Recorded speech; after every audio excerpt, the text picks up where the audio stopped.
आम्रपाली आपले विचार मांडले. नमस्कार. आज मी डॉक्टर बाबासाहेब आंबेडकर यांच्याविषयी बोलणार आहे. डॉक्टर बाबासाहेब आंबेडकर यांचे मूळ नाव भीमराव होते. त्यांचे वडील रामजी व्यसंगी व शिक्षणाविषयी आस्था असणारे होते. म्हणूनच त्यांनी बाबासाहेबांना शिक्षण घेण्यास प्रोत्साहन दिले.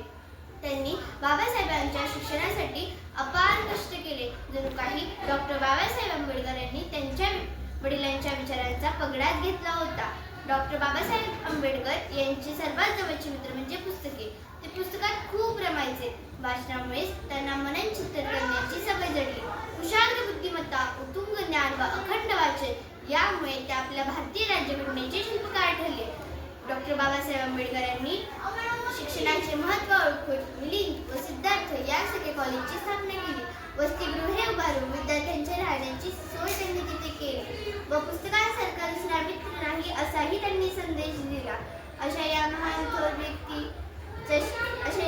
थोर घटनेच्या शिल्पकारावर मी कविता बोलू इच्छिते. बाबासाहेब सांगतात, बाबासाहेब शिकवतात. बाबासाहेब सांगतात, बाबासाहेब शिकवतात. शिका, लढा व संघटित व्हा. शिका, लढा व संघटित व्हा. चांगलं बोला, चांगलं वागा. चांगलं बोला, चांगलं वागा व या भारताला उजळा. त्यांचे सुप्रसिद्ध घोषवाक्य म्हणजेच आम्ही भारतीय आहोत हीच आमची पहिली आणि अंतिम ओळख. आम्ही भारतीय आहोत हीच आमची पहिली आणि अंतिम ओळख. याचा अर्थ असा होतो की हे घोषवाक्य एक राष्ट्रीयतेचं विधान आहे जे जाती, धर्म किंवा इतर विविधतांपेक्षा एकात्मतेला जास्त महत्त्व देते. धन्यवाद. यानंतर आमच्या वर्गातील आम्रपाली आपले विचार मांडले. नमस्कार. आज मी डॉक्टर बाबासाहेब आंबेडकर यांच्याविषयी बोलणार आहे. डॉक्टर बाबासाहेब आंबेडकर यांचे मूळ नाव भीमराव होते. त्यांचे वडील रामजी व्यसंगी व शिक्षणाविषयी आस्था असणारे होते. म्हणूनच त्यांनी बाबासाहेबांना शिक्षण घेण्यास प्रोत्साहन दिले. त्यांनी बाबासाहेबांच्या शिक्षणासाठी अपार कष्ट केले. जणू काही डॉक्टर बाबासाहेब आंबेडकर यांनी त्यांच्या वडिलांच्या विचारांचा पगडाच घेतला होता. डॉक्टर बाबासाहेब आंबेडकर यांचे सर्वात जवळचे मित्र म्हणजे पुस्तके. ते पुस्तकात खूप रमायचे. वाचनामुळेच त्यांना मनन चिंतन करण्याची सवय जडली. कुशाग्र बुद्धिमत्ता, उत्तुंग ज्ञान व अखंड वाचन यामुळे ते आपल्या भारतीय राज्यघटनेचे शिल्पकार ठरले.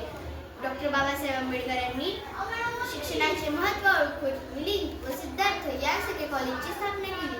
वसतिगृहे उभारून विद्यार्थ्यांच्या राहण्याची सोय त्यांनी तिथे केली व पुस्तकांसारखा दुसरा मित्र नाही असाही त्यांनी संदेश दिला. अशा या महान थोर घटनेच्या शिल्पकारावर मी कविता बोलू इच्छिते. बाबासाहेब सांगतात, बाबासाहेब शिकवतात. बाबासाहेब सांगतात, बाबासाहेब शिकवतात. शिका, लढा व संघटित व्हा. शिका, लढा व संघटित व्हा. चांगलं बोला, चांगलं वागा. चांगलं बोला, चांगलं वागा व या भारताला उजळा. त्यांचे सुप्रसिद्ध घोषवाक्य म्हणजेच आम्ही भारतीय आहोत हीच आमची पहिली आणि अंतिम ओळख. आम्ही भारतीय आहोत हीच आमची पहिली आणि अंतिम ओळख. याचा अर्थ असा होतो की हे घोषवाक्य एक राष्ट्रीयतेचं विधान आहे जे जाती, धर्म किंवा इतर विविधतांपेक्षा एकात्मतेला जास्त महत्त्व देते. धन्यवाद. आहे आणि